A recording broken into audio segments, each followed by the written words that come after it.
That's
fun.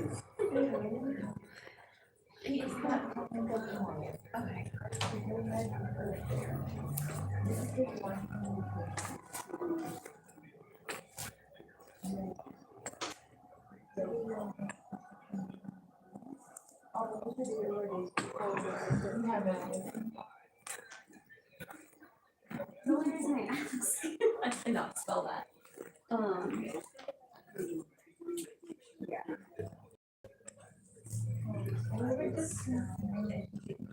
So I want to do it. I want it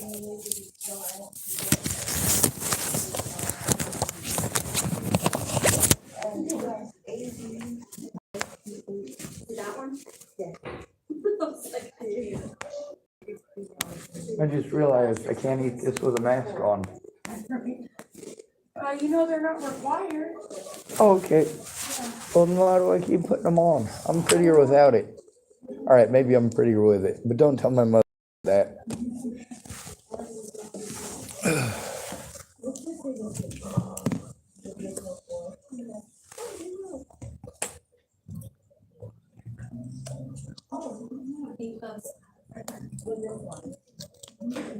So if we write down, or if we just print this out, we could give her this and we'll take this. Yes, no, okay. What? I was like, yes, no. No. I said, yeah, I have one, and I'm like, yes. I need to see if there's any openings, because I have access to them. Oh, So, because usually I keep Patricia, but. So, where you want like some antibiotics? Oh, yeah, and send them to the ER and stuff like that. So, anybody would be great. What's your date of birth? 121.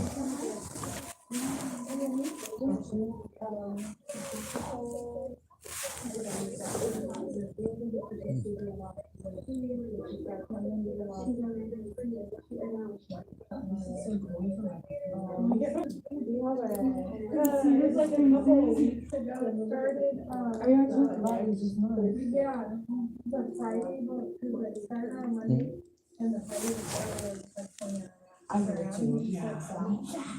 I remember, because I did the.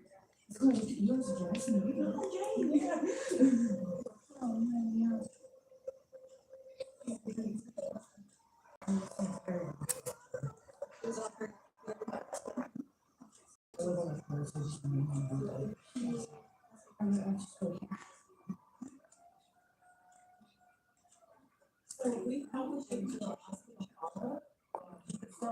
Even if there's Question two. With her, anybody else?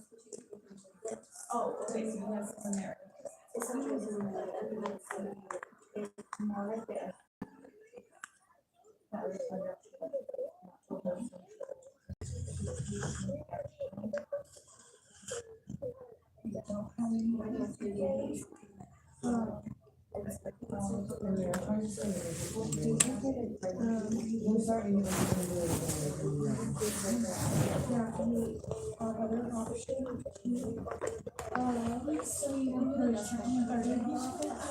Oh, yeah.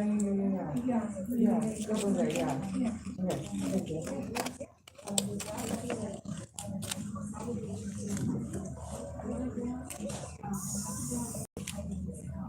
you.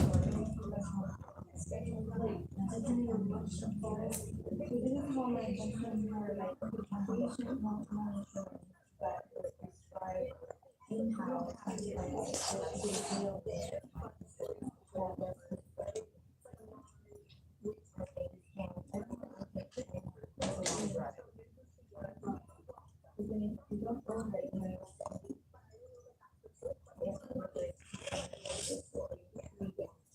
Yeah, and that's the thing, it sounds like this is all in stuff that should be.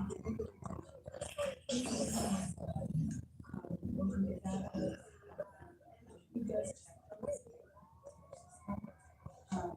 But what would happen is I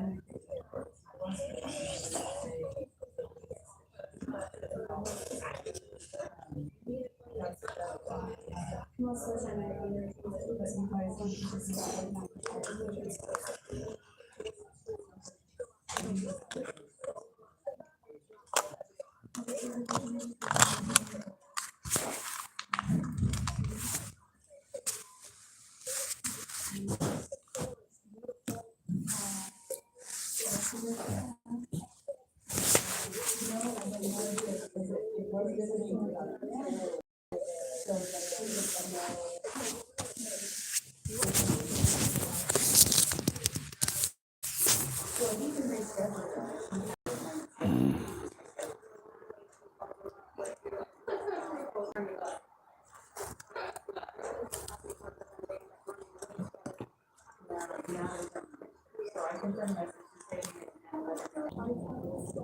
Yeah, and you guys keep this posted so we can know.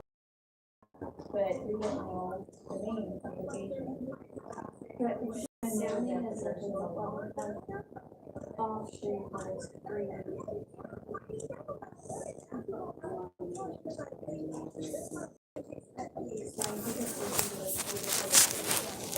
Right, so only we want to make sure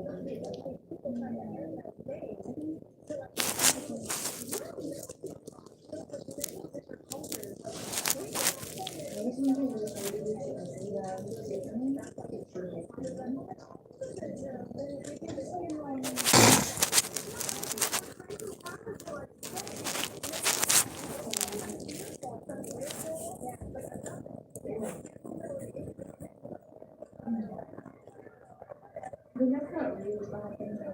No, so I get I get my medication from so I don't.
Yes, ma'am.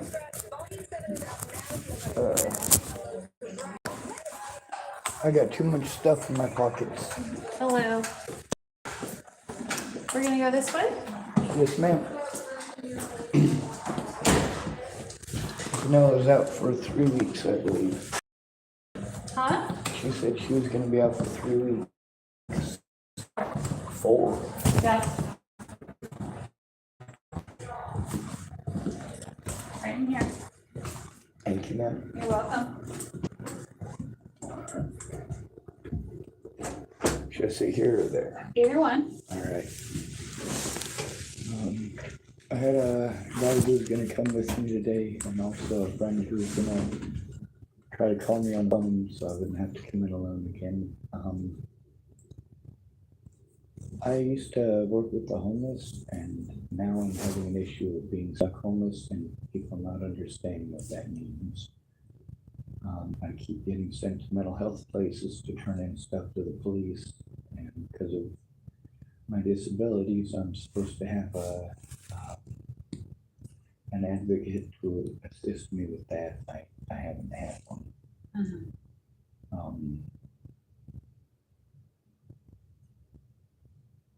So I don't know. Jared Scudder was going to come in with me, and he didn't. He's got some illnesses of his own that make it difficult for him to do that. So there's been a lot of stuff here in Tillamook that's happened. It's resulted in a lot of abuse and me having to be afraid to try to turn it in without fear of being abused again. Okay. So I'm not sure exactly what it is that you do or why I have to set up the appointments like this, but it just seems strange to me that I keep getting sent to mental health for them to tell me that it's the cop's job. It's just gotten too complicated for me. Okay. So here in this facility, we do like behavioral health counseling. So we do like supports and stuff like that. We don't do like in-depth counseling like the counseling center would do. One of the things is with Tillamook Family Counseling Center, they've been involved in a few inappropriate situations that make it unsafe to go to them. And I still keep getting sent to them. I need advocacy so that I can turn in the crimes that have been committed against me already and cut me off from resources. I mean, I get disability money and I am an at-risk adult, but instead of somebody doing something about it, when I get my money stolen or I get taken advantage of, I get told that it's my fault, which isn't okay. I agree, that's not okay.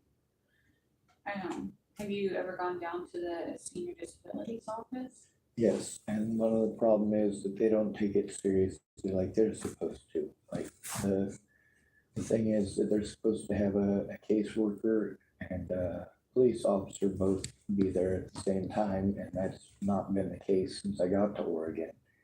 It seems to me the mental health places and the police are just being a racket when it comes to homeless people on the streets because our disabilities are ignored. Unless it gives them an excuse to look the other way, then magically we're disabled again, and that's not okay. Like I didn't start off disabled, and I didn't start off homeless, and the way that I'm treated now is entirely inhumane. And unfortunately, this town doesn't have a lot of resources. It's things that they're working on, but it takes a lot of time to even do any of that. The thing is, they don't want to spend the resources in a lot of this. That's one of the things that makes it so expensive is that it costs $100,000 to lock a homeless person up for a year in the jails or prisons. And it only costs, well, about $30,000 to put them in housing and basically, treat them to the nines, so to speak. Yeah, but there's only so much for that.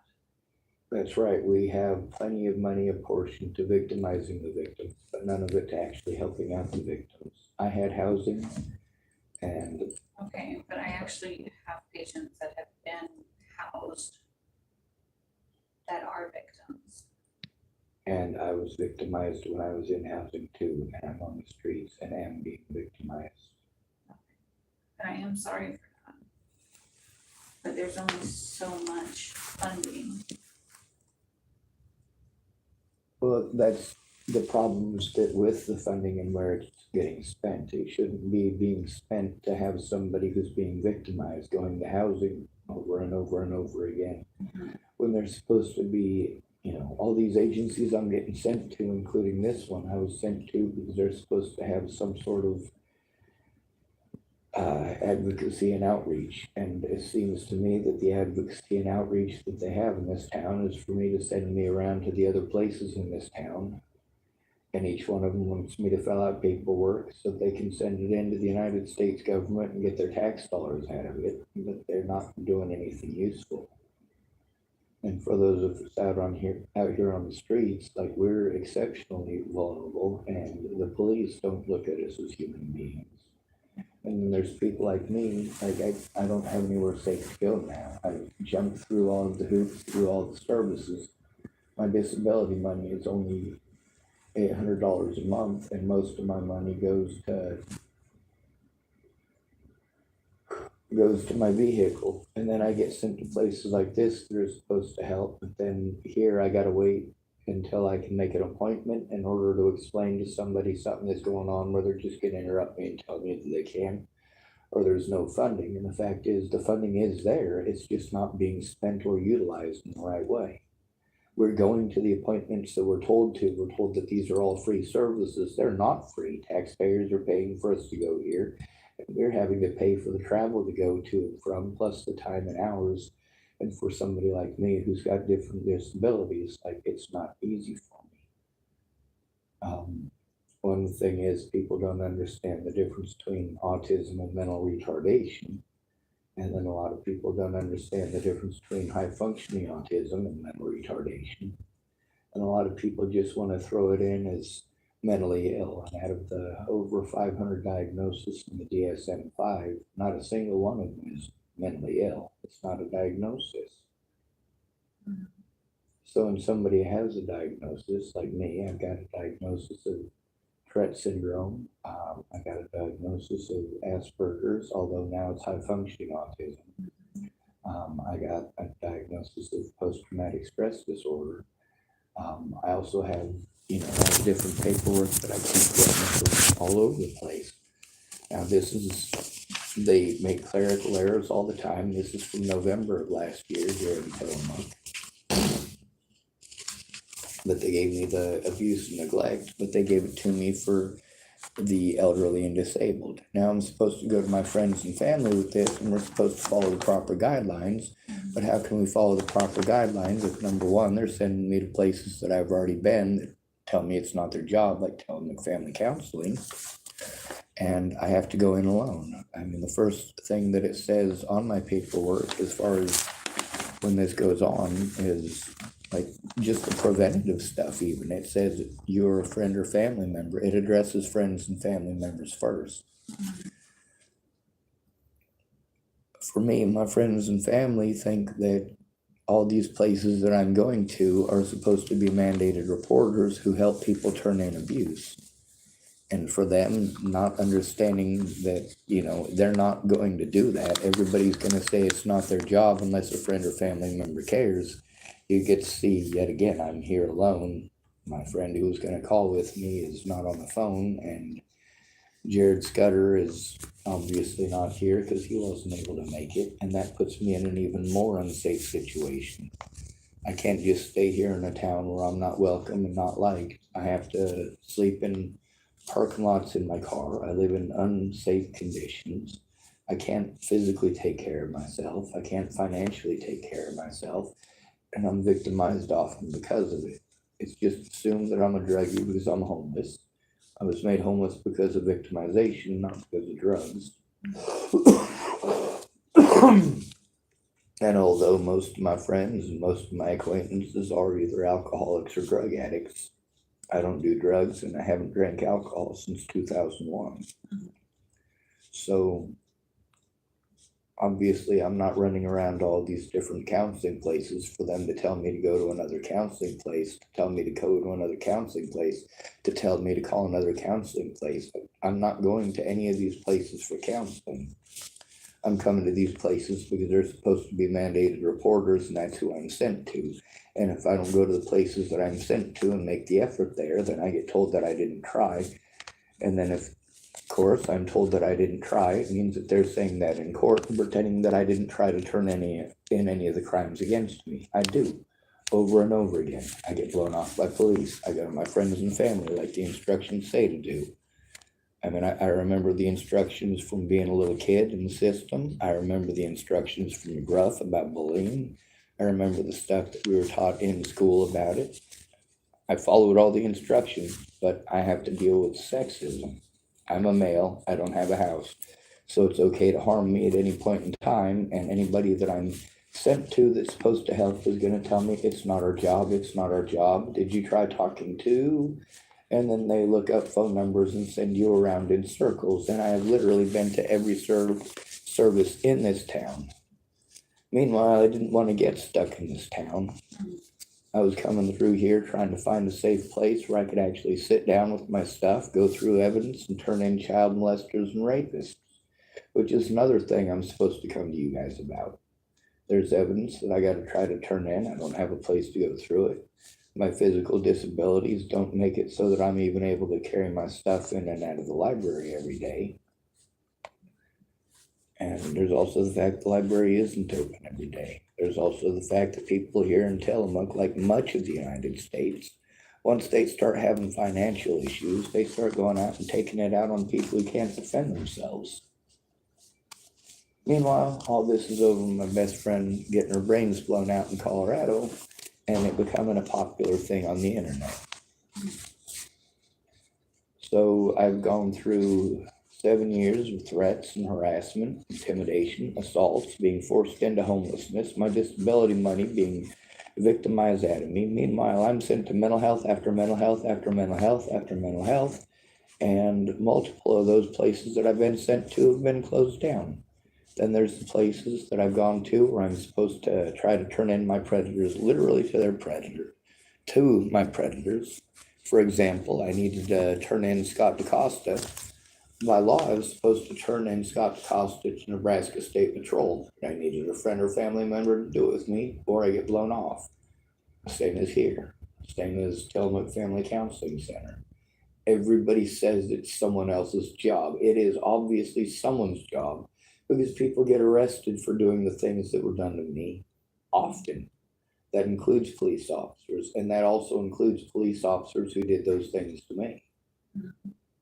Now, with no friend or family member to help me with this, I basically got I don't know what's going on with Mateo. He was going to call, and that's the thing with Jared. He was going to call. People always say they're gonna. At the last minute, they leave me hanging every time. So for me, it's a matter of being overwhelmed, and I got to come to you guys to try to turn in crimes that are committed against me. That's insane. Being sent to TCCC for crimes that are committed against me, that's insane too. But it's because you guys are supposed to have some sort of advocacy, which is not the case. Okay. So what I'm hearing is that you want us to do like reports for you on like to the disability services, like mandated reports. Sort of. I need assistance with that because I'm not capable of doing it myself, and the services that are supposed to help me to do that, obviously I'm not able to do those things myself either. I have zero assistance in this. My friends rarely call me. They don't check in on me and see if I'm okay. I'm socially isolated from my support network, and yeah, I do need to turn this stuff in. But it's also the matter of when I'm supposed to turn this stuff in, I go to the Department of Health and Human Services, the Aging and Disabilities Office, and when I try to explain it to them, they tell me I need to go to the police. But the protocol for somebody who's disabled like me is that they're supposed to work together, and that's where having a friend or family member go in makes it so that it's taken seriously. Mhm. So for me, I'm here because this is where I was sent multiple times by multiple agencies here in town that I've been sent back to, like Tillamook Family Counseling Center. Also, since Tillamook Family Counseling Center was there for a situation over at the Safeway, as well as an assault against me at the hospital here, it's difficult for me to go to them without somebody there and present with me for my own safety. It's not that I'm afraid that they'll intentionally try to harm me, it's that I don't feel that they'll do their job without somebody being actively involved. The same with the police here. They seem to believe that my disabilities are by choice, like it's selective hearing or something, and that's not the case. Right. I agree with that.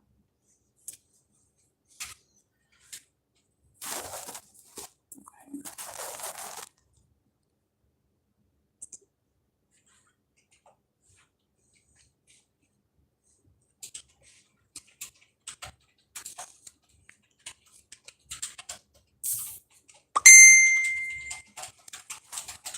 Oh, is that Mateo?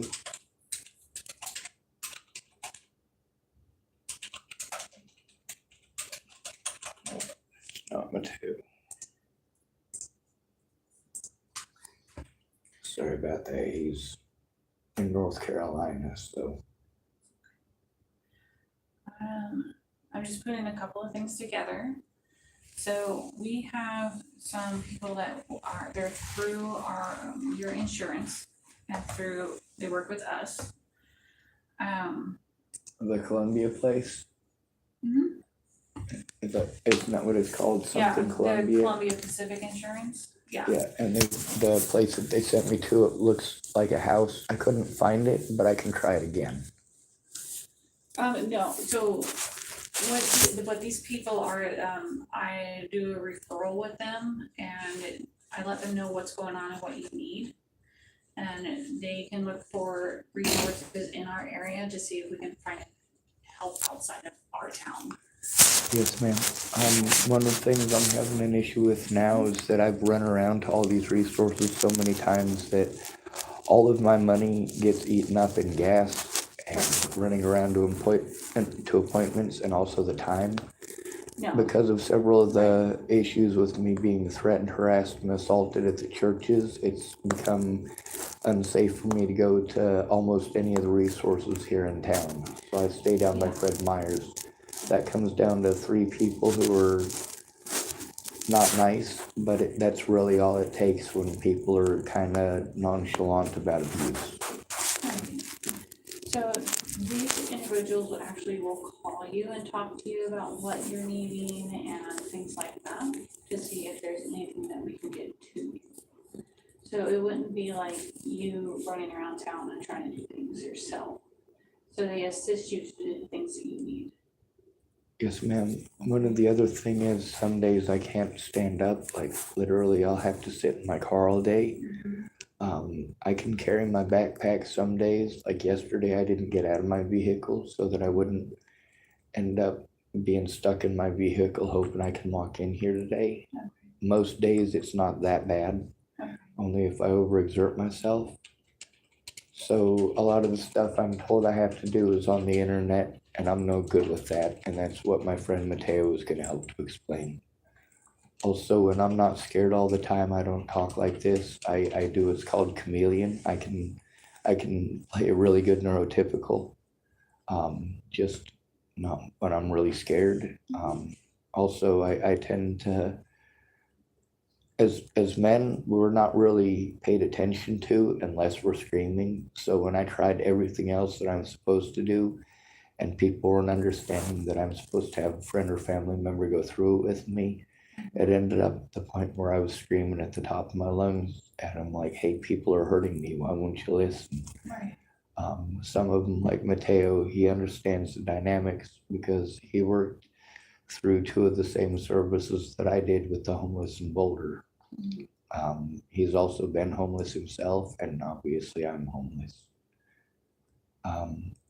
I know a lot of the tweakers in town, and I don't do meth. I have a lot of them recorded on my YouTube channel because the way the laws are here, it allows them to do the drugs, but that also allows them to speak freely about it.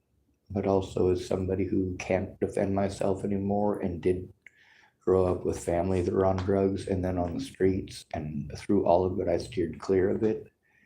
Number one, it's difficult for me to see them like that. Number two, it is difficult for me being physically disabled and unable to take care of myself, because if they come and knock on my car at 2, 3 o'clock in the morning, I can't say no.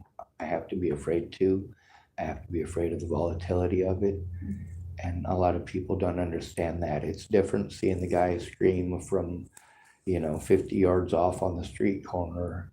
It's completely different entirely when he's knocking on your window at 2 o'clock in the morning, and any wrong word could result in volatility.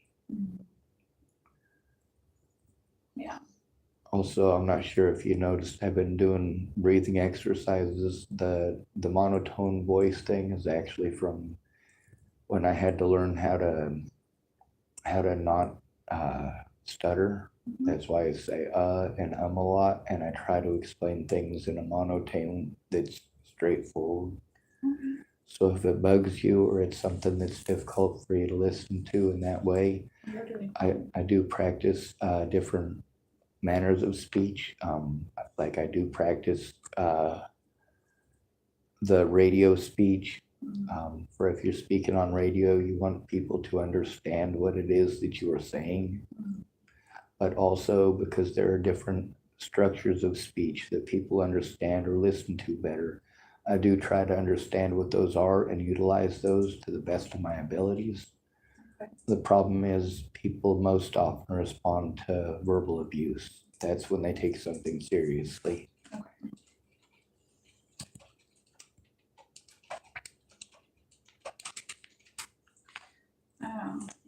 Also, I was going to bring in my paperwork with my diagnosis on it today, but I haven't been able to print it off. I was at the library to try to do that before I came in. That's fine.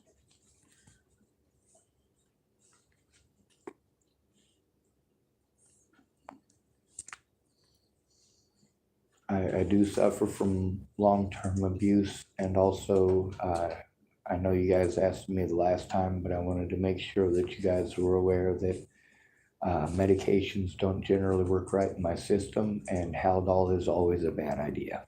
Okay.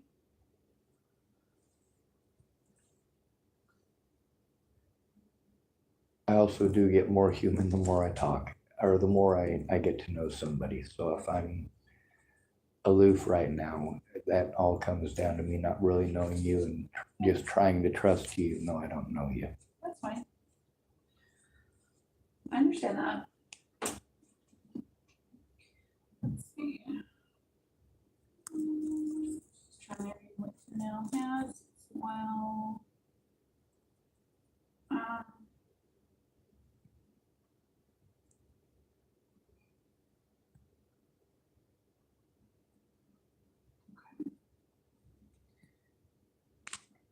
So I think what I'm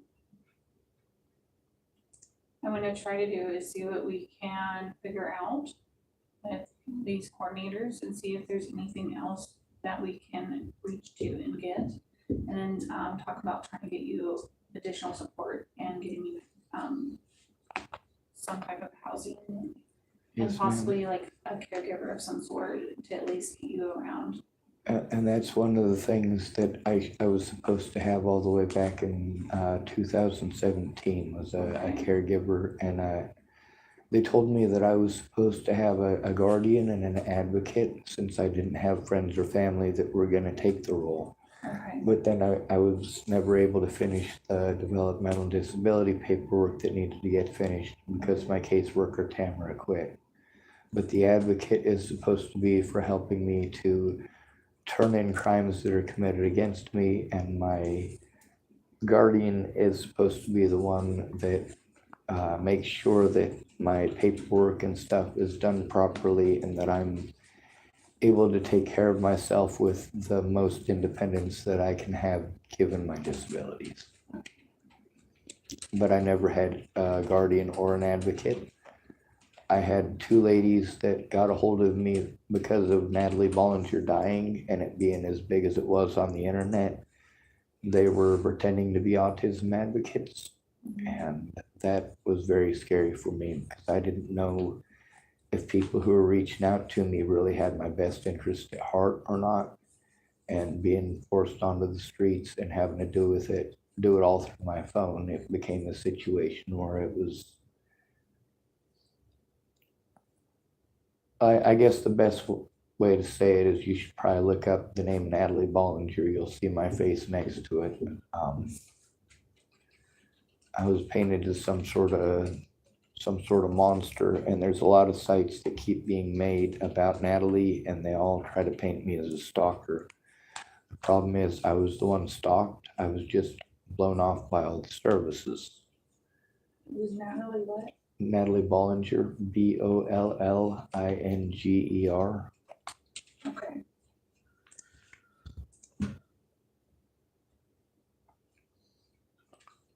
Anyway, I knew all the rules, and I knew that I was breaking all the rules when I gave out another victim's information. I told about her predators and what they had done.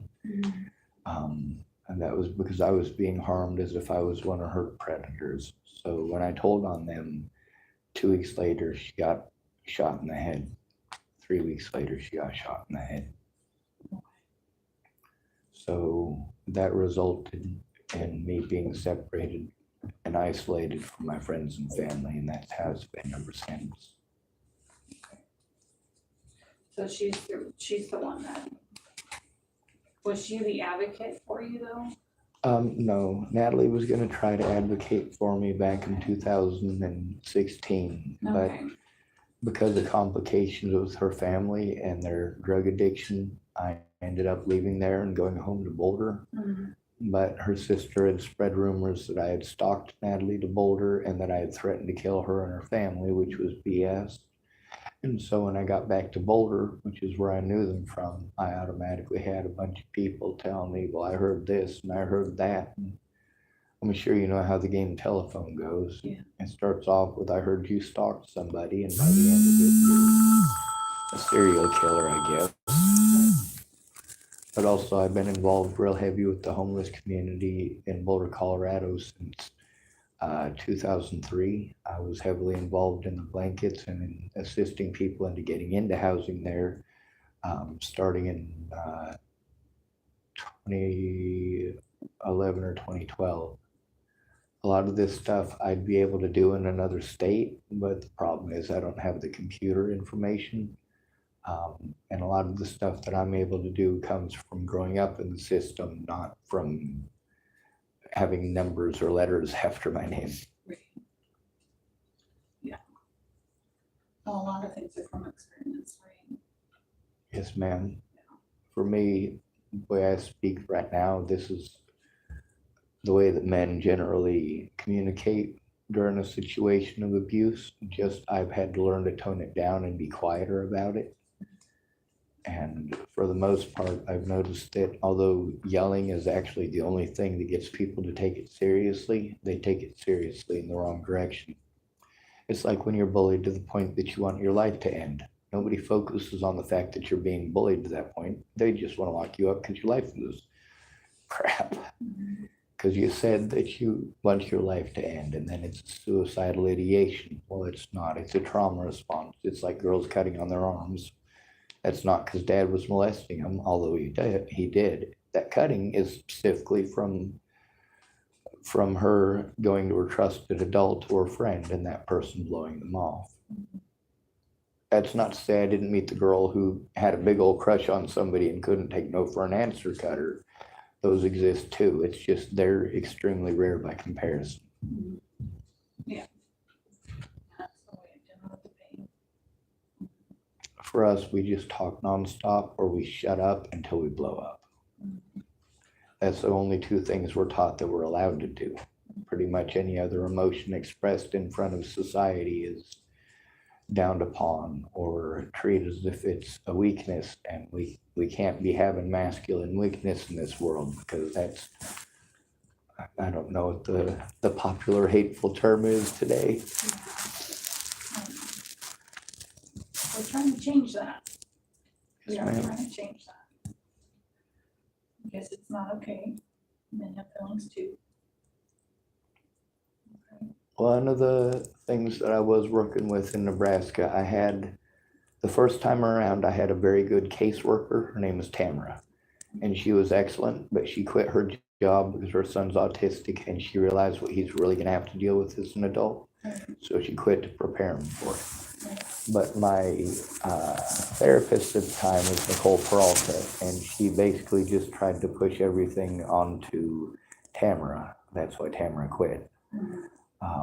Nicole was good at her job as far as listening goes. The next set that I got was Jeff Ritter and Kara Heller. Kara Heller rarely showed up, and Jeff Ritter didn't treat it as he was supposed to through Colorado Coalition of the Homeless. He was doing it as a favor for a friend named Nicole Gerald, who was also a therapist. But because she works specifically with women, she referred me to him. The situation after that, I got a caseworker named Penny Cooper, or Jen Beebe, and Marcia Estrada. Marcia Estrada is excellent at her job. She's got now 44 years experience, 43. The problem is the lady that she's working with, Penny Cooper, is one of those kinds who kind of treats you like, all right, I don't understand why a guy is coming into my office. For the most part, we help women who are in domestic assault situations or people who are on drugs. So then I have to pretend I'm a pothead. And that's another dynamic I was hoping that Mateo would be able to call and talk about, because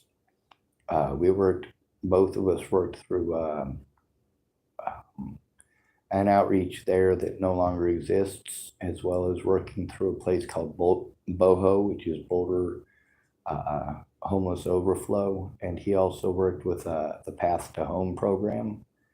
So, I mean, we've all been involved in this kind of work before, and it's when you come into somebody's office and you're exhibiting trauma signs, but you're also trying conclusion that, yeah, the best way to do it is to just say it as basically as possible. And I'm not any good at that when I'm overwhelmed, and he was trying not to word it wrong either. Right. So you see how it's when we work with the outreach, we're just talking to people on the streets. We're meeting with people in their environment, or are actually a part of their environment. Right. And we got to try to talk to professional people. A lot of times they want to dance around our words, so then we have to try to learn how to say it properly, and we're told we don't know the right terminology. So me and him spoke for about an hour earlier today, and I was trying to explain to him some of the legal crap, and I wasn't sure if either one of us were going to make it out of there without having a meltdown. I am not the best with legal terms either. I hate that stuff, honestly. I worked with advocates that had to deal with all that, so I understand about that much of restraining orders. Right, and that's the big issue with me So- being a male, is that I needed to get protection orders against a lot of people who are literally threatening to kill my friends and family. Right.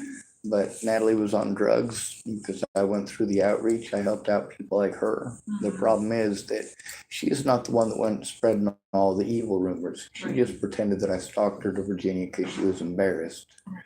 And I got the evidence of that too. The problem is that I knew her from Boulder, and she called back, her sister called Boulder, said that I stalked Natalie and her family in Virginia and threatened to kill them and all sorts of other creepy crap. So she said that to my friend Maddie Boa, and Maddie Boa turned that into 400 different rumors. Just didn't care. All right, I'll take that.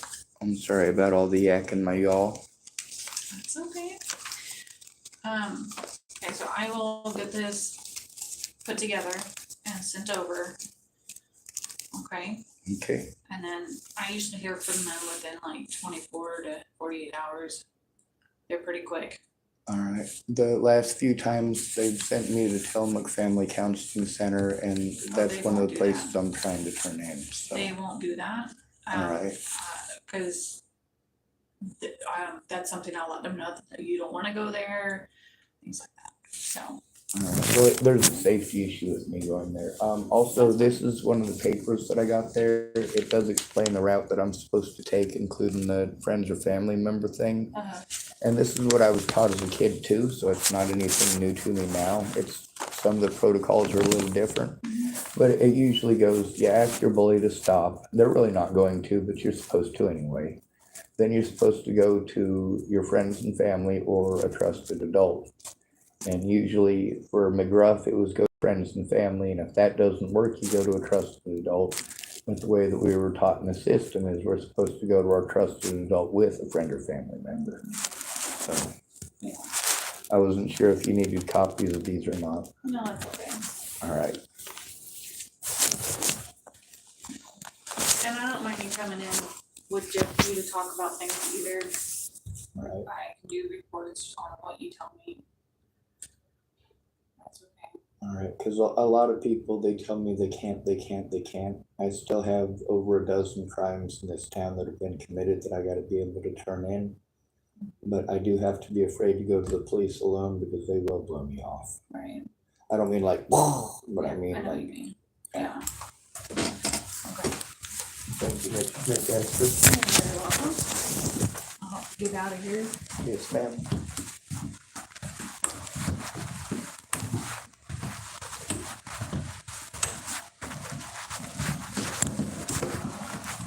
I'm also sorry if I turned your chair into a wet spot. I had a wet spot on my chair in my car. That's okay. Thank you. You too. Oh, also, there's some of the people that have been harassing me. They looked up the name of the clinic and tried claiming to be, what's her name? This lady here, Dove Rainbow, and they were calling me up.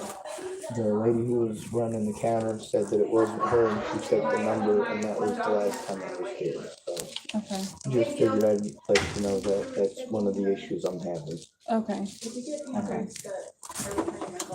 Yeah, the providers wouldn't call you. That's what I figured. That's what me and Mateo were going through. Like I said, we used to do that. So when they called us from that number, it didn't set me off that they called me from any number. It was actually her name that made me think it was fake. Mm-hmm. So because I thought her name was fake, and then I went and looked up her name, it turned out she was real, but the number was fake. Yeah, okay. All right, thank you. You're welcome.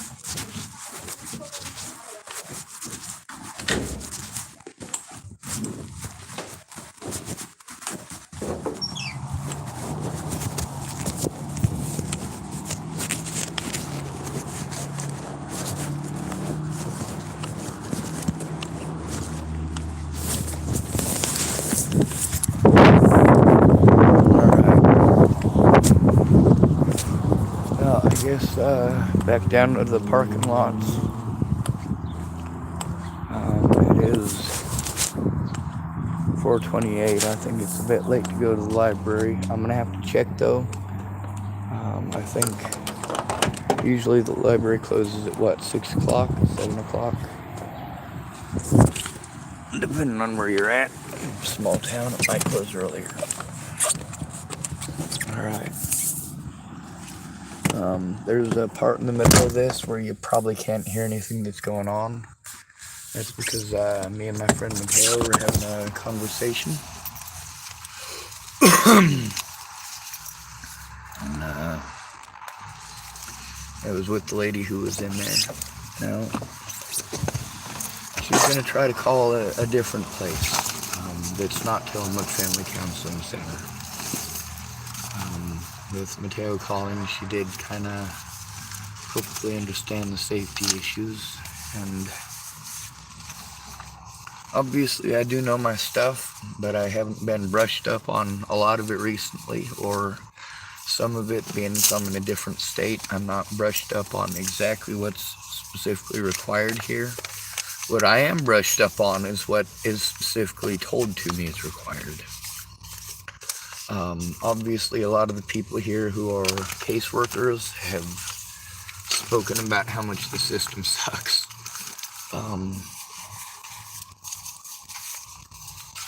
Well, like I said, it's a matter of my physical safety and the safety of my loved ones. Primarily my loved ones. Because you can't really make me safe after a situation like this. If somebody wants to get me, they're going to get me. I'm fine with that. I'd just rather they didn't threaten me. I'd like it if they'd just either keep their word or leave me alone. Now, the real problem wasn't when people were threatening me. That I'm used to. People always try to play tough guy when they don't get what they want. Or when they feel challenged. Or when the girlie they got a crush on can't handle being told no. Pretty popular. Alright, well, I guess I'm gonna end the video here since I don't need it anymore. And back to business.